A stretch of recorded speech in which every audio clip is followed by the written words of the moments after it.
Well, hi, hello again. How are you? Welcome to Crime Dive. My name is Crystal Sky, and if you're anything like me, you find yourself drawn to true crime cases. So yeah, that's what I talk about. If you like true crime and want to feel better about your makeup skills, you should absolutely like, subscribe, and come hang out with me every Tuesday where I take a deep dive look into a true crime case while slapping on the old face. So, quickly, before we get into everything, so a couple of quick announcements. Once again, I am filming at my unusual time because I was actually brought on to continue doing casting extras for that movie I told you all about. So I am definitely busy doing that, and this is the only time I have to record this week. So again, we'll try to mitigate any background noise. I didn't think it was too bad last week, you know? I didn't think it was too bad. But yeah, just a little forewarning there. It's very exciting, but yeah, definitely very, very busy.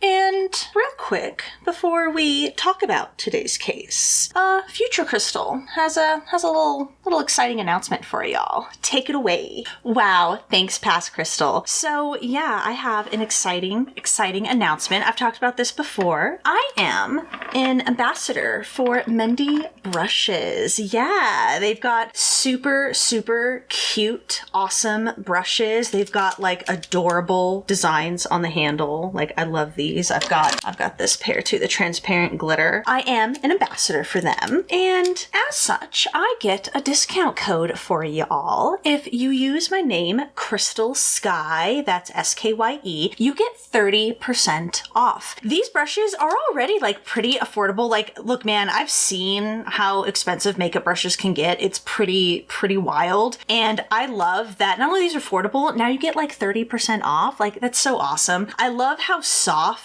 the bristles are. Like, they're so soft. I don't know if you can see, but yeah, they're so soft. I have super sensitive skin, like annoyingly so. Like, my skin is pale and pasty and super sensitive, like really sensitive. So I can't express to you how sensitive it is. So soft bristles and soft brushes really mean a lot to me. Like, I can seriously, like, if a brush is too hard, it will seriously leave like a rash on my skin. But with these, like, I love them. I love it. Like, I can like blend really hard, and like, I don't know, they're just so soft. I really love them. I can't wait to get even more because, oh my god, like I said, they've got so many cute handles. I actually just bought the 12-piece Ava set, and I am really loving it. Those are the brushes that I'm using in this video. And yeah, just wanted to share with you guys that if you go to www.mendy-brushes.com, you can totally get 30% off your order by, again, using my discount code Crystal Sky, S-K-Y-E. And while you're at it, you can go ahead and follow them on Instagram. They are always posting really cute photos of like different products and stuff, like the new designs they have. And yeah, just wanted to share with you guys. Thank you so much for Mendy Brushes for allowing me to be an ambassador. I am super stoked. I hope that I can get more partnerships with some makeup stuff because I love makeup supplies, as you can tell. So yeah, thank you again, Mendy Brushes. Alrighty guys, let's go ahead and get into today's case. Yeah, super exciting. Like, yeah, thank you, Mendy Brushes, for letting me be an ambassador. And yeah, man, I love these brushes. They're so cute, and yeah, they're so soft. I love soft brushes. I have super sensitive skin, y'all. Like, it sucks. And I love brushes that are just soft and don't tear up my skin. All right, so before we get into today's case, I know you're just like, bitch, you said that like 3 times already. I don't know, last one. I've noticed that we crawled over like 150 subscribers. Like, that's so wild to me. I know it's, you know, nothing in the grand scheme of things, but it is everything to me. So honestly, you subscribe, you comment, you watch my videos, like anything. Seriously, thank you so much. Like, I truly appreciate it. I really do. I never thought anyone would want to watch my dumbass talking about true crime stuff while, you know, looking like a clown. So I really appreciate it. Thank you. Thank you for choosing to spend some time with me. I truly appreciate it. And since we have some new subscribers, next week will be my last video for the month of May. So I know you're thinking, wait a minute, there's another Tuesday in May. What's going on? Well, some months this year, they happen to have 5 Tuesdays in them, all right? And I've decided, just for my own sanity and, wanting to, keep up on my research and stuff, I'm going to take the 5th Tuesday off. So months that happen to have 5 Tuesdays in them, I will only be uploading 4 videos that month, not 5. So yeah, just wanted to update y'all in case, you weren't aware. I do upload every Tuesday, but on that occasional 5th Tuesday, I'll be taking that time off. Well, after all of that, let's go ahead and talk about today's case. Now, it's really funny. One of the queens that I watch that I absolutely love, Danielle Kirsty, she actually did this case not too long ago, a few weeks ago, which I just thought was funny because I knew that was going to happen, right? Where you run into a case that you're going to do and another YouTuber does it. Again, inside baseball. I work usually about a month or 2 out, so I've actually had this script ready to go for a couple of months. So yeah, I wasn't copying her, I promise. I knew it was going to be inevitable, right? That I was gonna do another case that another super popular YouTuber did. So yeah, I just thought that was funny. And I can't wait to finish up and wrap up this video so I can go watch Danielle's video, because I think another YouTuber that I watch does this, where if you see that another YouTuber is doing the video of the case that you're doing, don't want to watch it because don't want to like subconsciously or accidentally like take anything that they have said or something like that. You know what I mean? So I haven't watched Danielle's video on this case yet, and I can't wait to watch it because I have watched all of her videos. So today's case is the case of Shayna Hubers, all right? I'm sure you've heard of it. It's a pretty prominent case. I call her Kentucky's own Jodie Arias. It's Arias, right? I've heard some people say Arias and some people say Arias. Anyway, this case definitely reminds me of Jodi's because we've got an obsessive female lover who just can't let go, and she does the ultimate act of murder. It's the age-old, if I can't have you, nobody will, right? So let's go ahead and talk about this case because wow. Little disclaimer. So we're going to talk a little bit of some like graphicness, like some sexual graphic stuff. Nothing like, pornographic or anything, but it is going to be brought up. There's like an F-bomb or 2. So again, I just like to give a disclaimer just in case. Some people are cool with some stuff and not cool with other stuff and other subjects. So I just like to give y'all a warning. All right, let's get into it. All right. Okay. Well, we're not actually going to start with Shayna. All right. Let's start with her future boyfriend, Ryan Carter Poston. So Ryan Carter Poston, he was born December 30th, 1982 to parents Lisa and Jay Poston. All right. And he was born in Fort Mitchell, Kentucky. Ryan had 3 younger sisters named Allison, Catherine, and Elizabeth. And the Poston family was very close-knit, all right? Very close-knit. Everyone got along, and it was just a very, very loving family. And this dynamic continued even after Lisa and Jay divorced. I love that. Don't you love that? I love reading when, even if it's, a divorce or separation, I love reading when families can still be decent, because you've got children in the mix. And I loved that when I read that. So Lisa and Jay, they divorced when Ryan was very, very little, but like I said, they co-parented well together, and the family dynamic was still very close and loving even after Lisa remarried. Lisa remarried a man named Peter Carter, and he cared for the Poston children as if they were their own. Like, there's so many cases where, it's totally Cinderella-esque, where you've got, like, evil step-parents, but no, that's not the situation here. You just had a very loving, blended family dynamic, and it's just so beautiful. They just had a beautiful, lovely, blended family dynamic. You had Lisa and Jay co-parenting. You had Peter, who was a proud stepfather to the Poston children. Just a lovely family dynamic. So lovely. And in fact, Peter was such an important, second father figure to Ryan. He actually legally changed his middle name to Carter so that he could honor both his father, Jay, and Peter, which isn't that Doesn't that just like melt your heart? It's just so wholesome. It's so wholesome. Yeah, it is said that Ryan he bragged about the fact that he had 2 wonderful male role models in his life, that he felt very, very fortunate to be able to have 2 father figures in his life, especially, when, some people don't even have one. Jay said that his son, even as he got older, would never leave the house without giving him a kiss on the cheek and telling him that he loved him. Now, Ryan, he was a very bright, ambitious, successful young man, all right? And he had a fascinating school career. He attended high school at the International School in Manila in the Philippines and actually got his high school diploma from the Geneva International School. And that was located in Switzerland. So yeah, fascinating school career. Ryan went on to get an undergraduate degree from Indiana University in 2005. And there he triple majored, y'all. Triple majored in political science, history, and geography. Ryan got his law degree from Salmon P. Chase College of Law at Northern Kentucky University, and he got his law degree from there in 2008. Now, Ryan wanted to pursue a legal career because he wanted to further the family tradition. There were quite a few members of Ryan's family who were lawyers, including one of his uncles and his grandfather. So he wanted to continue that tradition.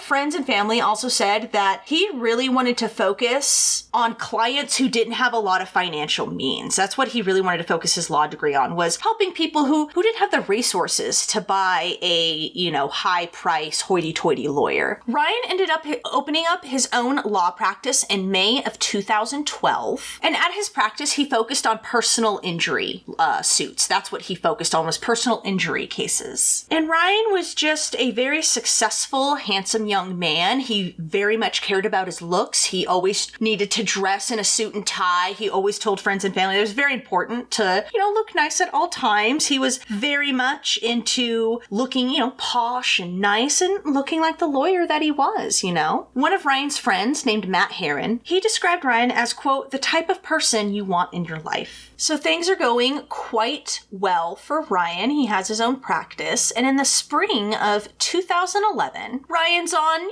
Facebook, as a lot of us was cruising on Facebook, and he stumbled upon some photos of an attractive young lady. Her name was Shayna Hubers. She was a very, very attractive young woman. And after seeing some of her photos from her spring break, Ryan contacted her. And that is how Ryan and Shayna met, was through Facebook. And yeah, after exchanging some messages, the two eventually met up in real life. They met up on Shayna's 20th birthday at a Lexington, Kentucky bar. Ryan was 28 years old at this time. So yeah, maybe not the greatest age gap, but let's get a little bit into Shayna and who she was. So Shayna Hubers was born April 8th, 1991, and she grew up in Lexington, Kentucky. And this is 80 miles from where Ryan would ultimately settle down and open his practice, which was over in Highland Heights, so about 80 miles away. Shayna was raised primarily by her mother, Sharon, and Sharon was a school teacher, and Shayna and Sharon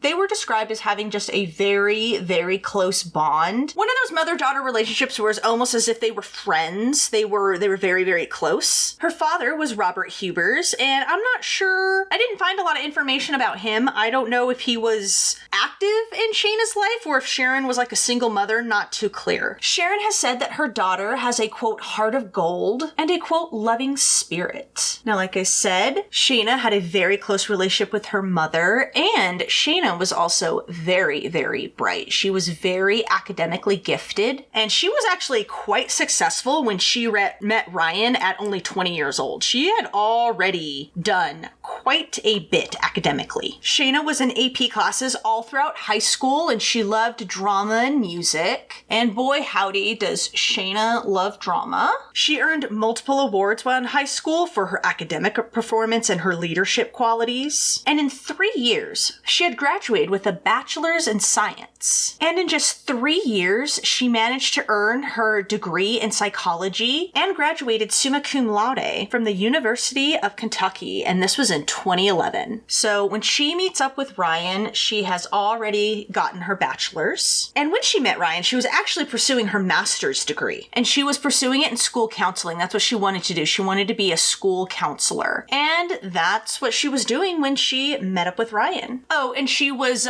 getting her master's degree from Eastern Kentucky University. She had actually just enrolled in her first semester when she first met Ryan in real life. Now, a friend who grew up with Shayna, a friend named Sarah Robinson, she described the way Shayna would react when a guy would break up with her, or if he just really wasn't that into her. She said, quote, she would take it pretty hard, crying and maybe a little screaming. She didn't really like to let things go.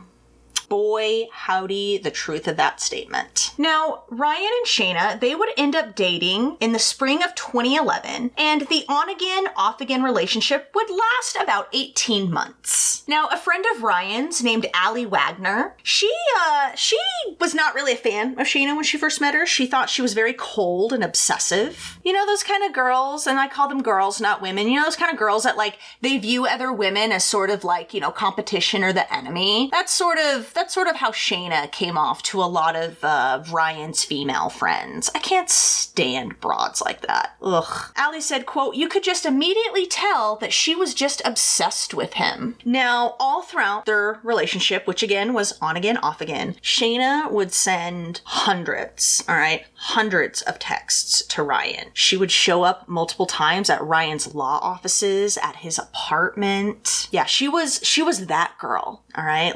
Always showing up, very obsessive, very, very creepy. Now, some of Ryan's friends, they thought maybe Shayna, she really, really wanted to marry Ryan, all right? She wanted to settle down with him, but, didn't seem like Ryan was kind of at that place in his life just yet. Ryan's cousin, who was also a friend of Shayna, named Carissa Carlisle, she sort of backs up this claim. And she said this based on what she saw of the relationship and of how, what she knew about Shayna and Ryan. Carissa said that, yeah, based on what she knew, that Shayna definitely wanted more from the relationship, definitely wanted to kind of be more serious, but Ryan just, was not down with that, And it was very apparent that, Shayna wanted more of the relationship than Ryan just wanted to give. And that is when problems started to arise, when it started kind of sinking into Shayna that, she wasn't going to be Mrs. Ryan Poston. Now, all throughout the relationship, Ryan did try to break things off with Shayna, but she just wouldn't take no for an answer. And look, if you haven't been in a situation like that, you're probably like, dude, what are you talking about? It's super easy.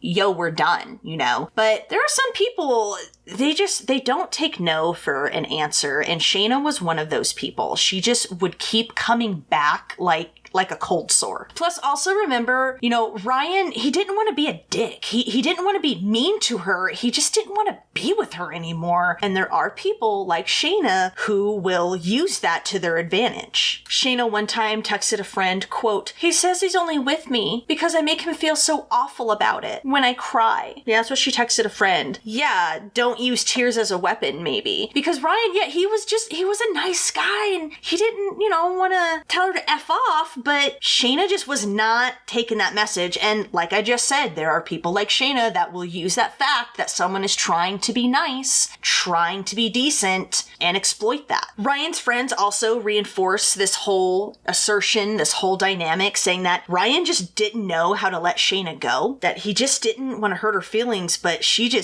was just crossing multiple lines. One time when she left for a trip to Hawaii, I guess Ryan was super thrilled and was like, good, I hope she stays there because he could finally have some time without Shayna. Because she would show up, not only would she show up at Ryan's law offices, she would show up at his condo unannounced and refuse to leave. And get this, she would even show up to Ryan's condo when he wasn't home and let herself in. Somehow, she got a key to his condo. And yeah, she would just show up at his condo when he was at work. One time, he came home and she was just laying naked on the couch. Cause, she was trying to seduce him, trying to use her, womanly wiles and stuff because, she sure as shit wasn't gonna get Ryan with her personality. She was just way too obsessive. And yeah, this happened multiple times. Can you imagine? let's switch the genders here. Can you imagine if you tried to if you're a woman and you try to break up with a guy and like he gets a key to your place and then is just waiting for you all naked and stuff on your couch? A lot of people would be outraged. I'm sorry. I think this is equally reprehensible. It's awful. Like, what are you doing? Like, what are you doing?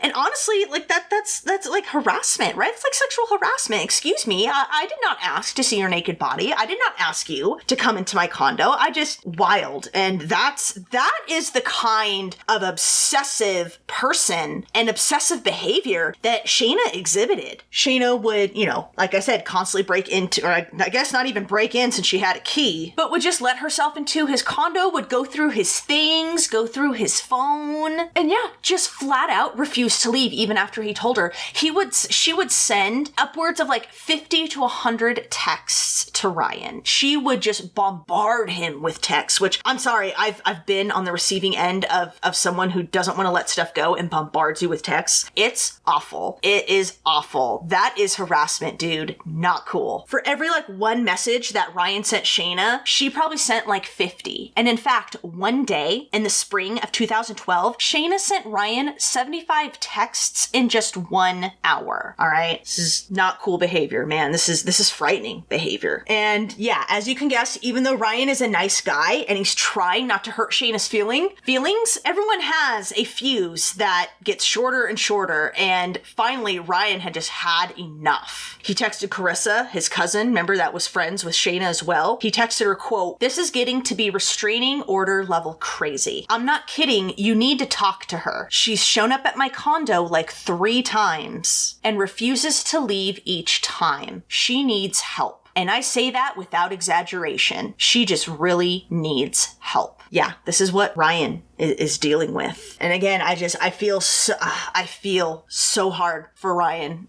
Again, I've been in it, obviously not to this drastic level, but I've been in a situation where someone just does not want to take no for an answer, doesn't want to accept that things are over, and it's awful. By the way, that's how I know how busy I've been lately is I forgot to wash my brushes before I filmed.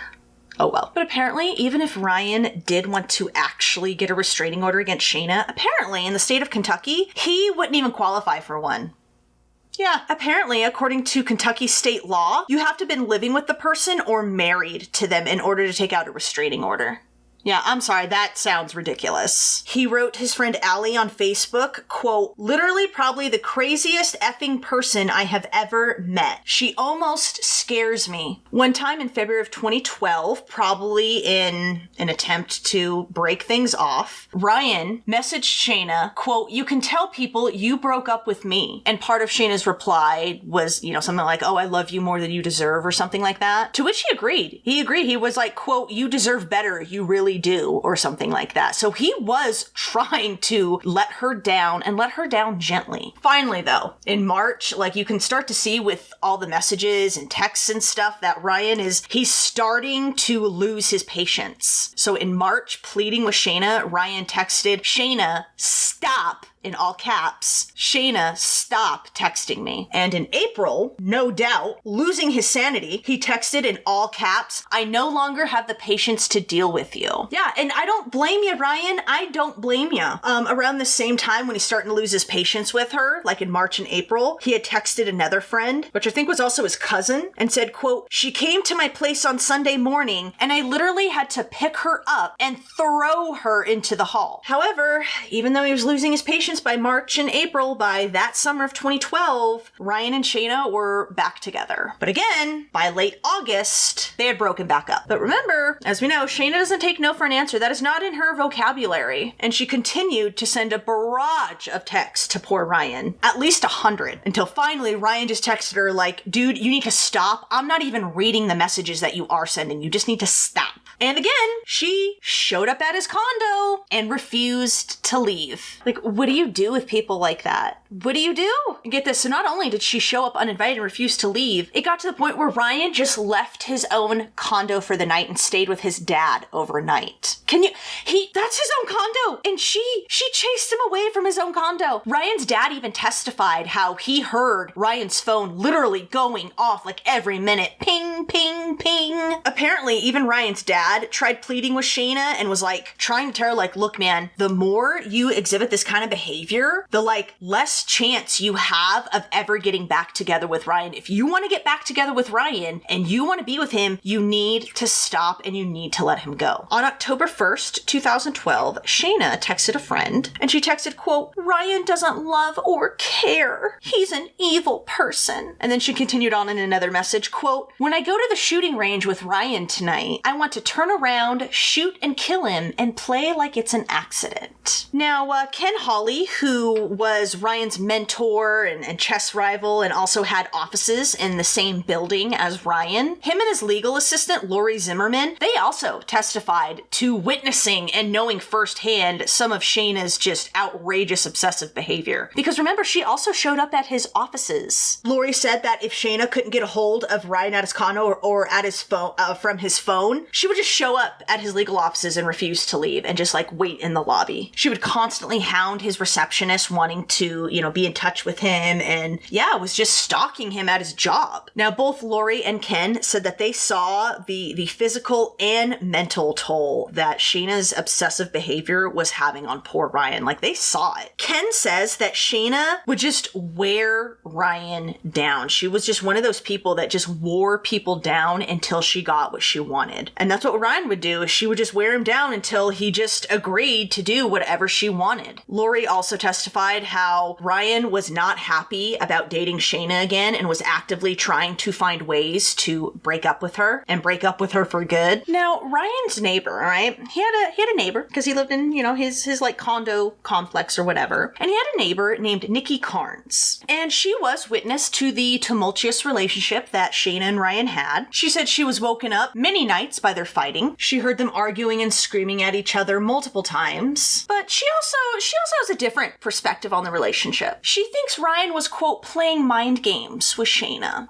Hey, Nikki, it's kind of hard to break up with someone when they just won't leave. But yeah, Nikki said Shayna would come to her multiple times after fights with Ryan. She would accuse Ryan of being emotionally abusive, which, I'm sorry, the irony of this bitch calling someone else abusive, really? Shayna told Nikki that Ryan would allegedly, like, berate her and insult her, tell her that, like, she needed to get a boob job or a facelift, or he would supposedly tell her that she was fat, needed to lose some weight. That's what Shayna is telling Nikki that Ryan is doing to her. That these are supposedly the things that he's telling her. Nikki says that Shayna did everything for Ryan, including picking up his laundry, taking out his dog, going grocery shopping for him. But I would really wonder, like, wait, did Ryan ask for those things to be done? She also said and testified that one time Shayna came to her in tears and a large portion of her arm was red. Nikki said that Shayna told her Ryan had slammed her arm in the door and threw her on the floor in the hallway. Now, upon hearing this, Nikki's like, oh my God, you need to call the police. But Shayna refused and she never reported it. And as we'll get into, Shayna is certainly the storyteller. So on October 11th, 2012, Ryan actually did spend the evening with Shayna. He brought her over to his mother and father's house, or stepfather technically, and they watched the vice presidential debates and had some dinner. And after dinner and the debates, Ryan and Shayna headed back over to his condo, and she ended up staying the night. Now, at some point in the evening, we don't know if it was in the late hours of October 11th or the early morning hours of October 12th, but at some point during the evening, Ryan informed Shayna that he wasn't going to be spending any more time with her and that he had actually had plans that weekend. And he was telling her that they were through. He was trying to break things off with her again, hoping this time it would stick. Now, Shayna ended up, of course, not taking this news very well, and she ended up calling her mother at around 3 a.m., and she was crying about it. Now, Shayna's mother drove all the way from Lexington to Ryan's condo, and she arrived at about 5:30 in the morning. She entered Ryan's condo. Yeah, Shayna let her in, and she entered Ryan's condo while Ryan is asleep and comforted Shayna on his couch. Do we wonder why Shayna, has some weird boundary issues? Her mom is a trip. Now, Shayna told her mommy that she, quote, didn't feel good and that she had pain in her left arm. She also said her daughter was shaking. And, in an interview I saw, she was like, and Ryan didn't even come out of his room once.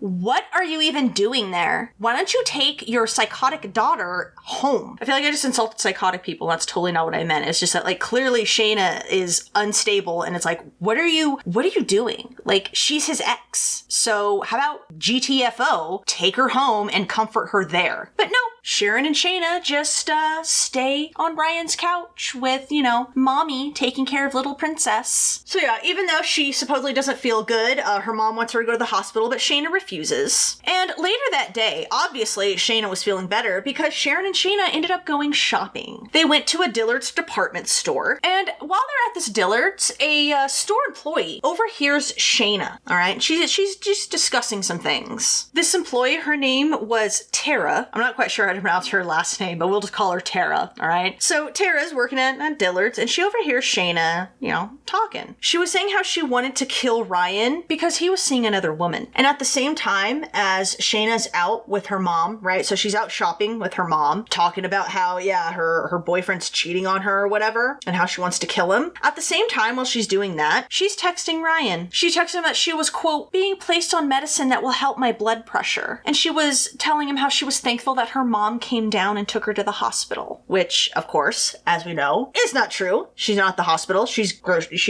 shopping with her mom. There's nothing wrong with her, which is why she refused to go to the hospital in the first place. So yeah, like I said, Shayna is a pathological liar. Good God, my skin is so terrible from just all the stress this month. So yeah, she's sitting there, like, texting these outrageous lies to Ryan. Oh, I'm on blood pressure medicine. I'm at the hospital. Like, dude, and it's like, Ryan doesn't care, all right? He doesn't care. And it's not even true. But, so get this, all right? So Shayna and her mom finish their shopping trip, and Shayna's mom drops her off and leaves her in front of Ryan's condo.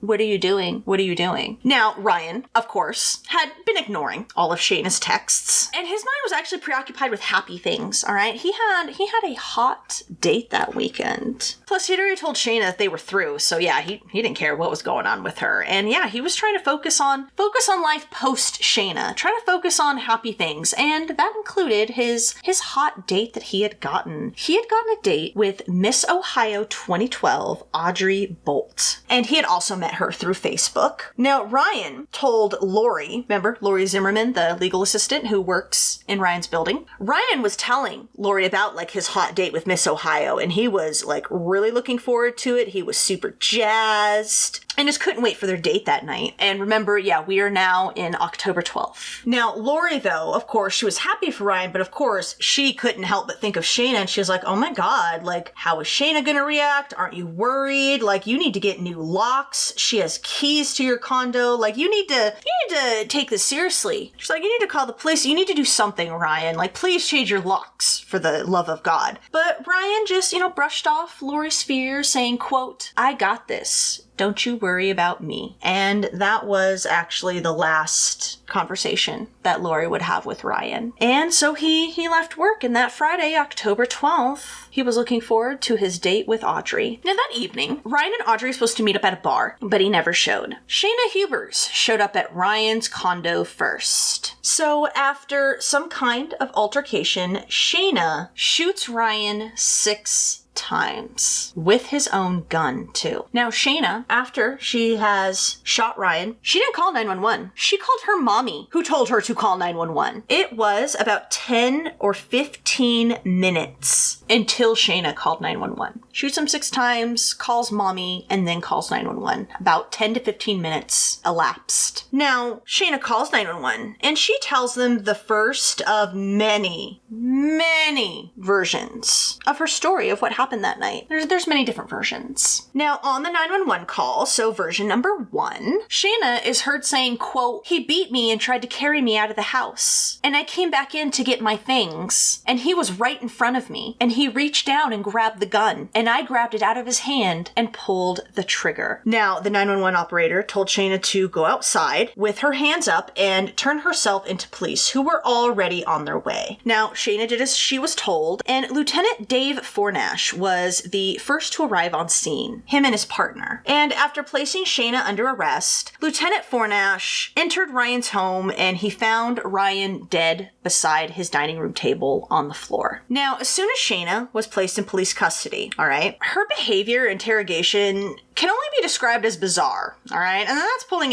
it mildly. If you've seen the Shayna Hubers interrogation video, you know what I'm talking about. You know what I'm talking about? Now, when Lieutenant Fornash is in the interrogation room with Shayna, I guess he asks her if she wants a smoke, and she does. And so Lieutenant Fornash exits the room. Now, up until the point that Lieutenant Fornash exits the room, Shayna is whimpering, making as if she was crying, or at least trying to cry. But as soon as Lieutenant Fornash exits the room and she's alone, she immediately stops. Shayna was then read her rights, and she did request an attorney, but despite wanting an attorney, Shayna's motor mouth just kept running. She's like, yeah, I want an attorney, and then blah, blah, blah, blah, just started going off, man, just going on, spilling her guts. Now, she was claiming that she had killed Ryan in self-defense. She said, quote, I was like, it's self-defense, but I killed him. And can you come to the scene? I was raised really, really Christian, and murder is a sin. She went on and on about how Ryan would allegedly pull guns on her, quote, as a joke. That's what she was telling police. And she also told them how he would keep loaded weapons in the house. Now, Ryan did own multiple weapons, and he did keep them in the house. And he was licensed to carry all of them. They were all legally obtained. So Shayna said that she shot Ryan in self-defense because, quote, he's done stuff before where I've hit my head on a headboard. And it wasn't just the killing that she was running her mouth about, going on and on and on about. She was just I guess talking about anything and everything under the sun. I don't know, there's even some point where I don't know, it's almost like she's trying to flirt with Lieutenant Fornash or something. It's really weird and gross.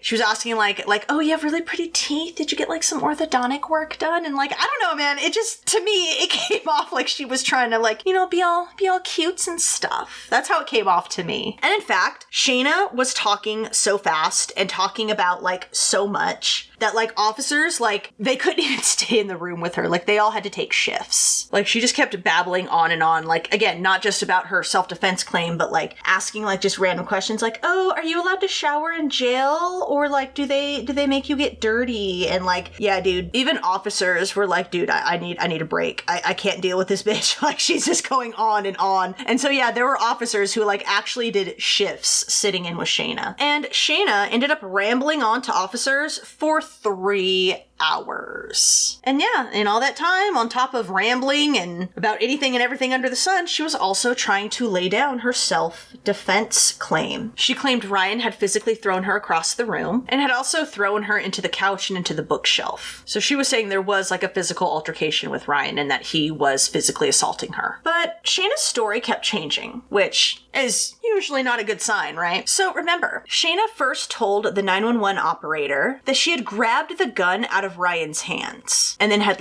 fired. But now she was telling the police that Ryan was verbally abusing her and yelling at her and screaming and calling her, quote, a fucking hillbilly, and that he hated her. Shayna then said, quote, I just picked up the gun, and in the middle of him doing something with his arm or saying something crazy, I shot him. So now we've got version 2. So apparently Ryan did have a habit of placing his guns on the table when he got home, and it seems now Shayna was, changing her story. Now she was saying that she picked up the gun herself from the dining room table and shot him. But remember, all right, Ryan was shot 6 times, so if this was self-defense, why the overkill? Well, don't worry, Shayna does have an explanation for that. She said, quote, he was laying with his face on the table, twitching, so I knew he was gonna die. And I walked around the table, and I think that's when I shot him. In the head. I shot him probably 6 times. Shot him in the head. He fell onto the ground. He was laying like this, and then she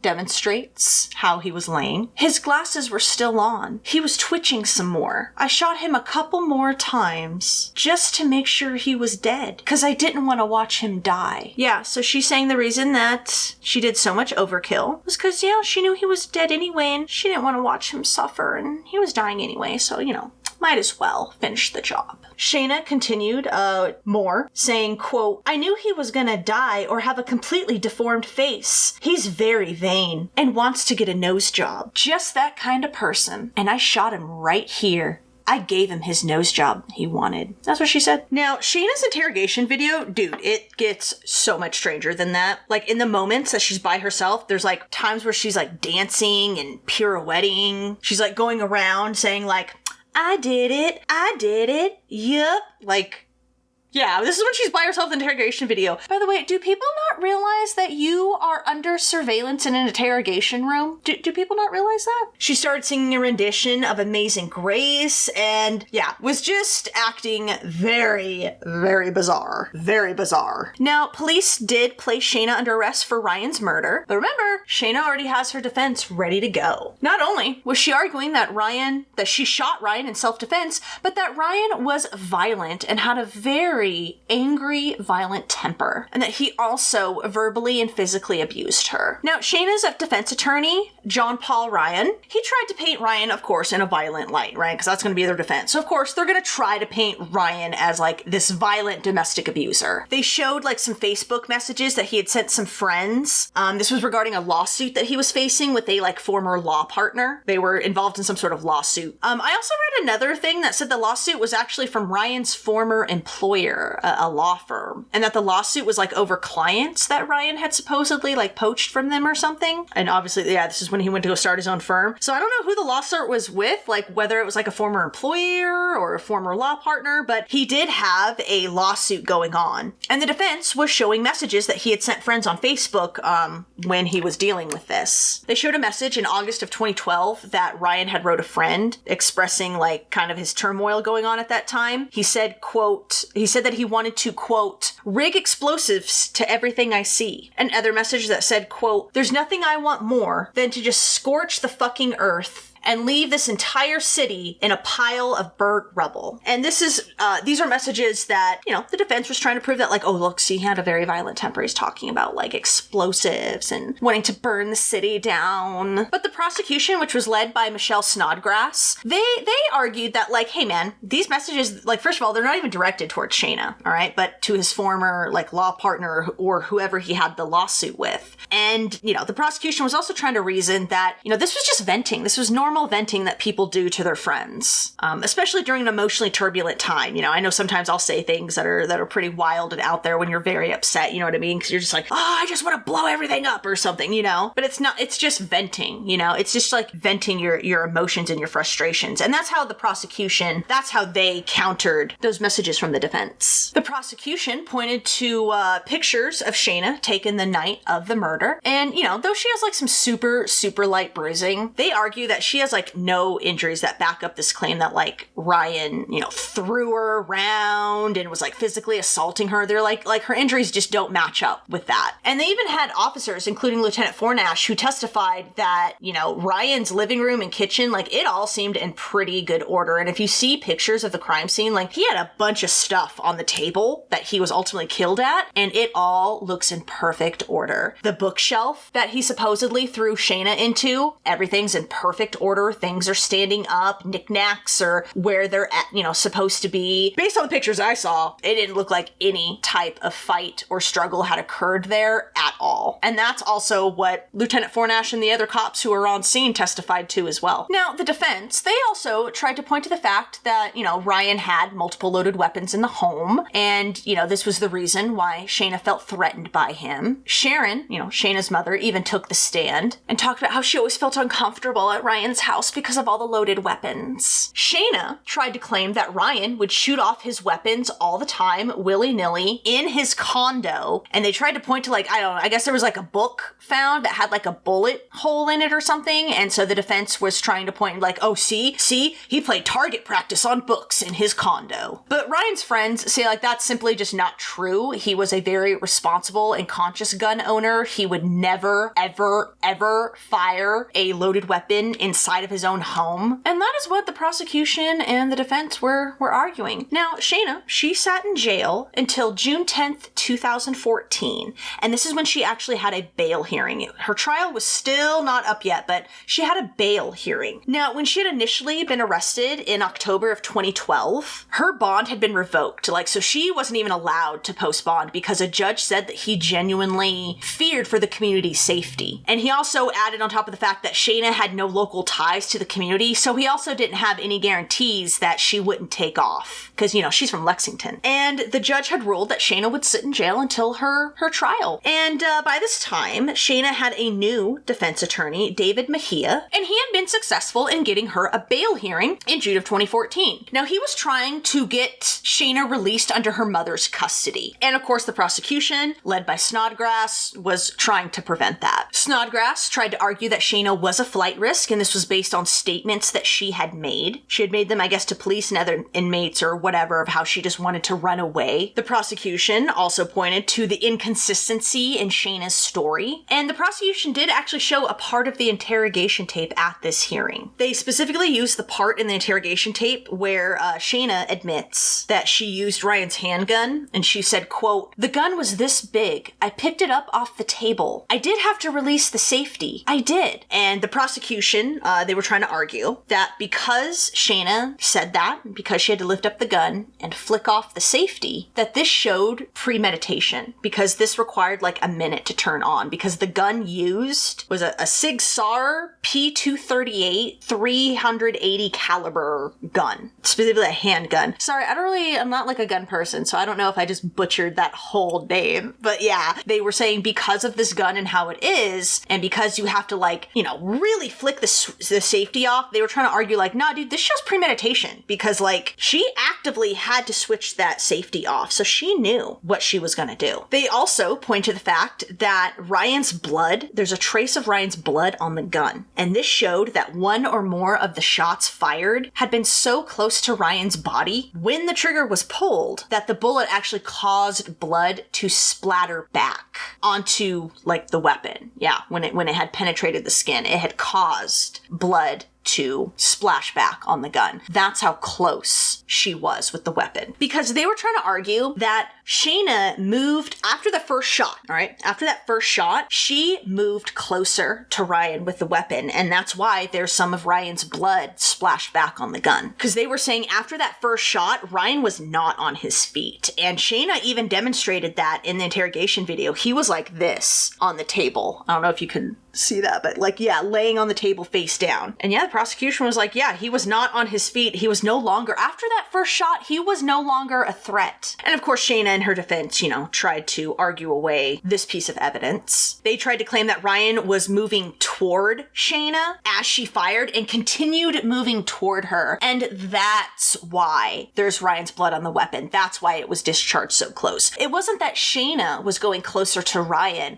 Oh, no. After that first shot, Ryan kept coming toward Shayna. Now, a forensic expert testified that the first bullet had entered Ryan's forehead, and he would have been unable to get up after that first shot fired into his forehead. Now, there were also some downstairs neighbors that testified for the prosecution. Downstairs neighbors of Ryan, they were Doris and Vernon West. They lived right below Ryan, and they said that they did hear the gunshots that night. They did clearly hear them, but they didn't hear any physical argument taking place, nothing that Shayna was describing. She was describing a full-on physical brawl, and the Wests were saying we didn't hear anything about that. We didn't hear that. We heard the gunshots, but we didn't hear no fighting or rustling around or something. The stuff that you would expect to hear if you're supposedly throwing a human being across the room. The judge ultimately set Shayna's bail at $1.5 million,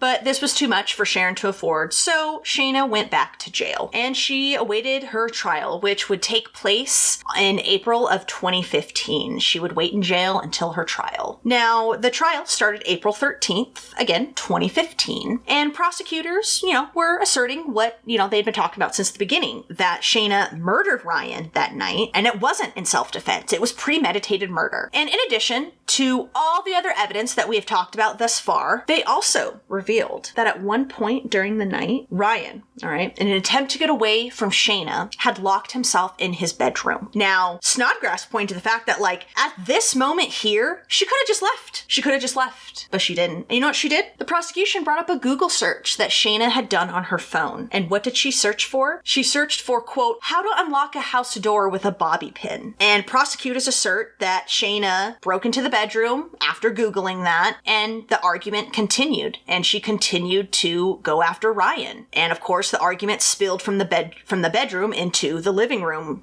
/ dining room. And of course, this is where Ryan had his gun on his table, because this is where he would place it every day when he got home from work.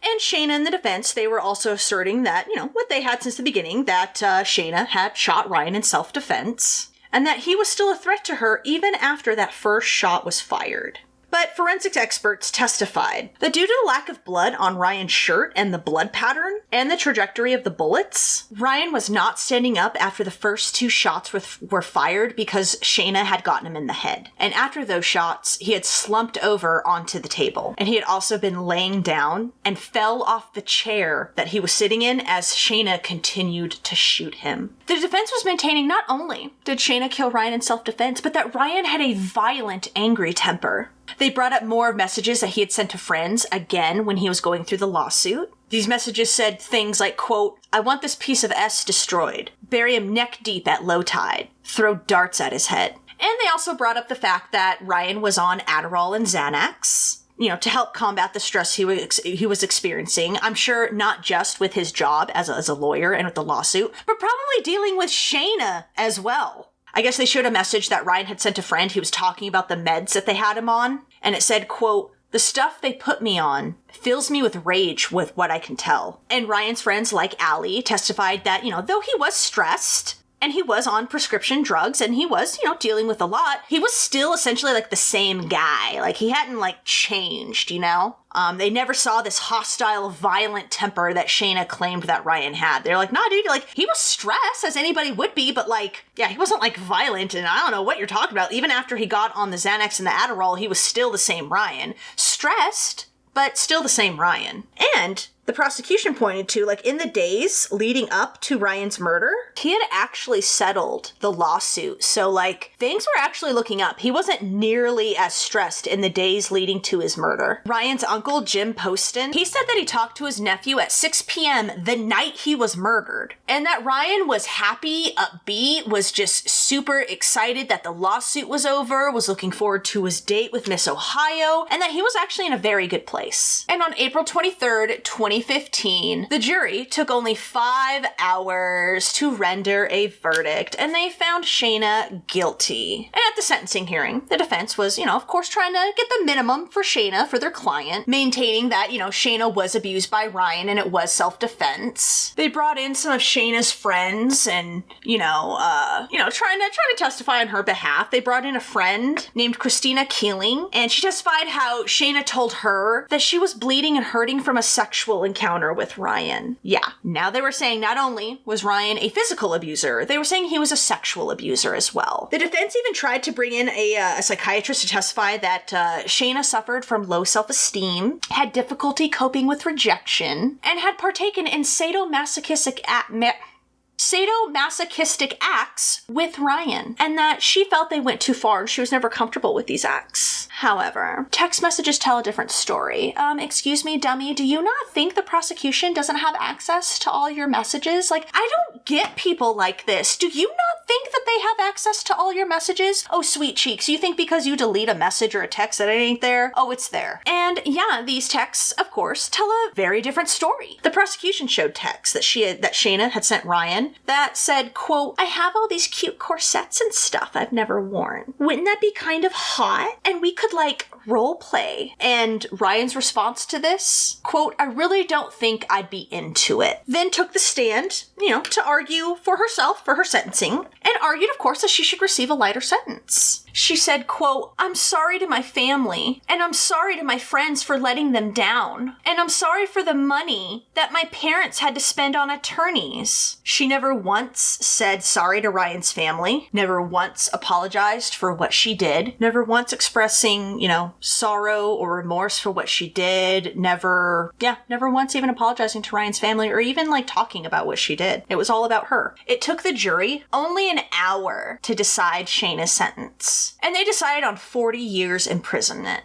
Now, in a statement to the judge, who could lower the sentence, increase it, or abide by the jury's recommendation. So this judge, he can lower her sentence. And so, in her plea to the judge, Shayna said, quote, "I do want to help people. I do want to be something better. And I do want to continue to grow and learn. And I just don't think that a 40-year sentence will help me. I don't think it would benefit me any. I don't think it would rehabilitate me any." The judge upheld the 40-year sentence. He even said that he contemplated making her sentence longer. And so she was sentenced to 40 years with parole eligibility in 20. Now, Shayna's mother stood by her daughter. She said, quote, "I'll draw my last breath helping that baby. She doesn't deserve this. She's done nothing wrong." She's done nothing wrong? She murdered someone. Do we really want, I'm sorry, dude. After seeing some interviews with Sharon, I'm not at all surprised with why or how Shayna ended up the way that she did. Now, a year later, in April of 2016, Shayna, get this, her conviction was overturned and she was granted a new trial. Now, Shayna's new defense lawyer, David Eldridge, he discovered that a convicted felon had actually served on the original jury. Now, according to Kentucky law, convicted felons are not allowed to serve on a jury because, they haven't paid their debt to society at all. Now, the juror in question, David Gregg, he had previously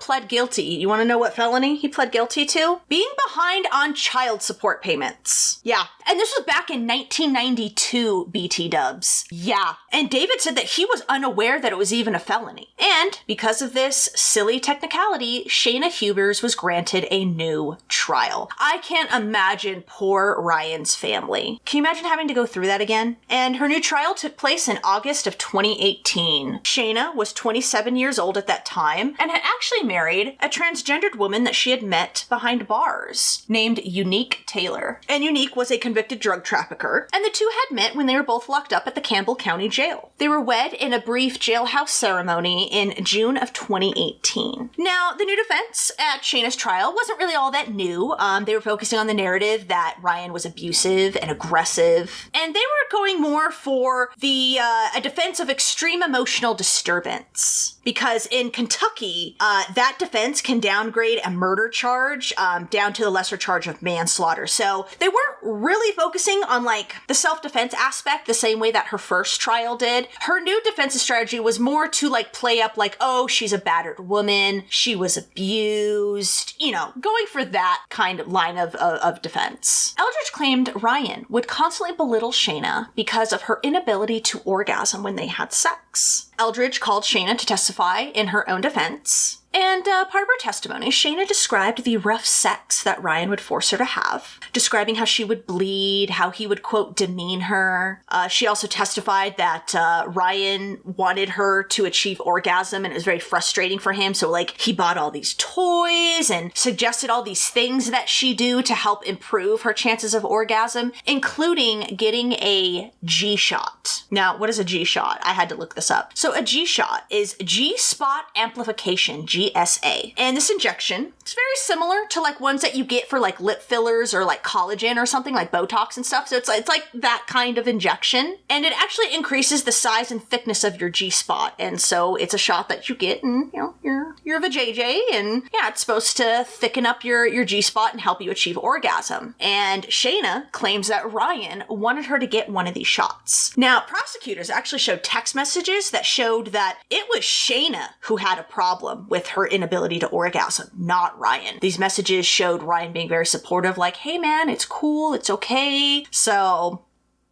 now what do you got? Now, asked why she wouldn't just leave an abusive relationship, the defense actually called a psychologist to the stand, Dr. Thomas Schacht. And he testified that Shayna has borderline personality disorder and that she also has PTSD resulting from childhood sex abuse. Shayna claims that she was shoved into a bathroom during a high school football game when she was 16 years old and molested and sexually abused. She also claims she was sexually abused as a child by an older female friend of the family, and she claimed that took place in her mother's closet. And she even claimed that her own father, Robert, had groped at her breasts and molested her as a child. Robert has denied all of these claims, and actually no one can corroborate or verify Shayna's claims. And I really hate saying this, but I'm sorry, I don't believe her. And people who fake allegations like this really piss me off. I have a personal stake in this kind of thing, and it really, really cheeses me off. How dare she? How dare she? Again, I don't say this lightly, because usually when people say that they are victims of sexual abuse, like, I tend to believe them, but I'm sorry, what are we supposed to think? Shayna hasn't told a single truth this whole time. What are we supposed to think? You know, am I out of line? Please tell me if I'm out of line.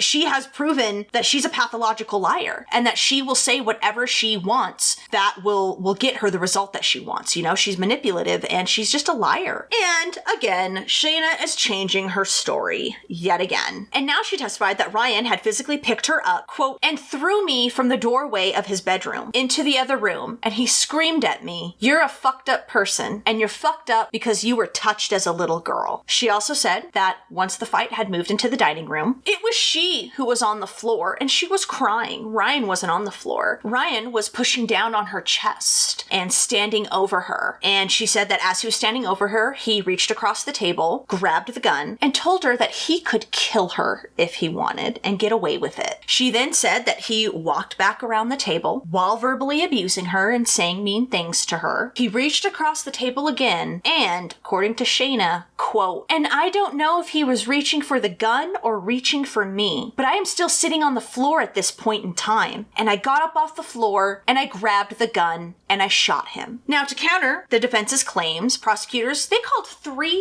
on top of everything else that we went over, they grabbed 3 jailhouse inmates who had served time with Shayna. They were Holly Nevins, Cecily Miller, and Donna Dooley. Now, the inmates, they all have various charges for, drug-related offenses. And they said they chose to testify against Shayna because of the lack of remorse that she exhibited behind bars and the arrogance that she exhibited behind bars. Now, they received no deals and no special treatment for their testimony. And they talked about how, Shayna thought that she deserved whatever she wanted, whenever she wanted, no ifs, ands, or buts about it. And they said this was her attitude. Cecily testified that Shayna said, quote, she was going to plead insanity, but then she said she's too smart because she has an IQ of Einstein. So she was going to play the battered wife syndrome instead and say that he beat her. According to Donna, Shayna was very well aware of the date Ryan had with Audrey Bolt, and this was a claim that Shayna tried to deny, but the prosecution also showed that she had downloaded a picture of Audrey Bolt the day before she murdered Ryan, or it was like a day or two. It was like on October 10th. Also, remember those marks on Shayna's arm that she showed Ryan's neighbor, Nikki? Well, according to Holly, the inmate, Shayna told her that the whole thing was faked. She told her that she would pull her arms up like that and purposely bruise herself and physically injure herself. And she would do this and purposely wear like short sleeves, spaghetti straps, pull up her sleeves so people would see bruising. And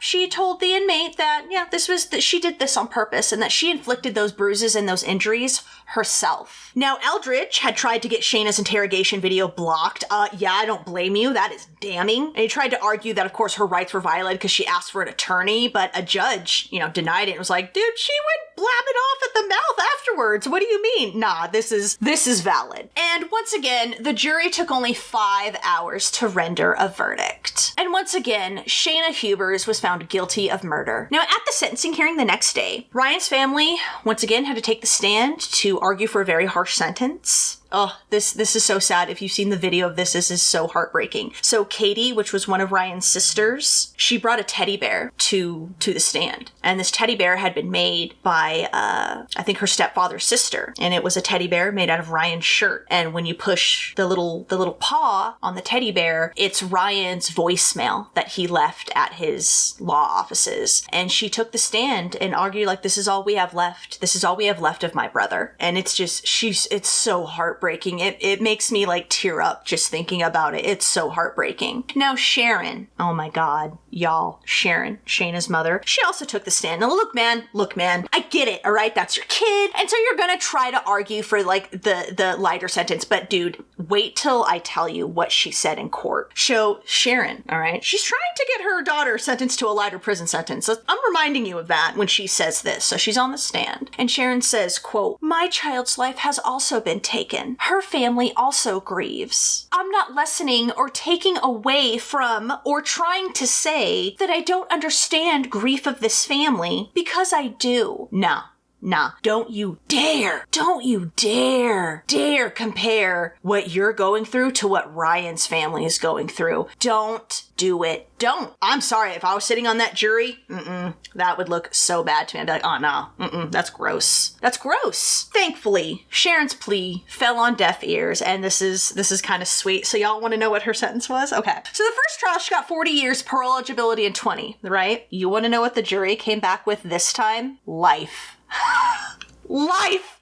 She went from 40 years to life. She will be eligible for parole in 2032. She will get credit for time served and is currently serving her sentence at the Kentucky Correctional Institute for Women in Pewee Valley, Kentucky. And I just think that is hilarious. First of all, I'm sorry. I think it's BS that she even got granted a new trial. What a stupid technicality. So you're what? You're convicted ex-felon. You've paid your debt to society. So what? You never get to participate in society again? That was ridiculous. But I'm so happy for Ryan's family. I am so glad that this skank is locked up for life. Hopefully she won't get parole unless she actually does some self-reflection and some self-work. You know what I mean? Like, I'm not like most Americans where we're just all about like that harsh punishment. No, man. If you can prove that, like, you know, you are sorry, you can be a respectable, trusted member of society, then yeah. But time will tell if Shayna will be one of those. We'll see.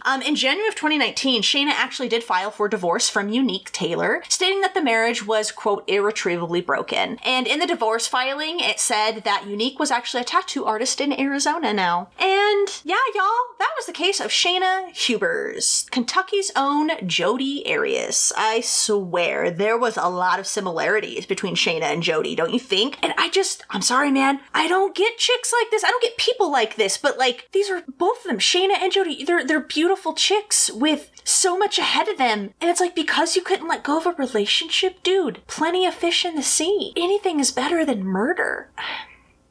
Whatever, man. I guess that's why we don't, that's why we will never understand people like that, because we use logic. We're not illogical like that. And these people like Shayna and Jodi, they don't make rational decisions. Please let me know. I'm sure you've heard of this case. I feel like this is like a fairly popular one. I had never really taken a look at it. I've heard of Jodi's case, of course, but I'd never really taken a look at Shayna's, and boy howdy, like, poor Ryan, his poor family. Like, they seemed like such a sweet, loving family. It's so sad. And that will do it for Crime Dive this week. Remember, next week will be my last video for the month of May, and then we'll be back in June for a whole bunch of other cases. And until next week, I hope you still stay safe and happy out there. Remember, don't be a dick. Just be a decent person, all right? It's so much easier, and life is just so much easier when you're just decent, all right? Alrighty, y'all. I hope you have a wonderful week, and I will see you next Tuesday. Bye-bye.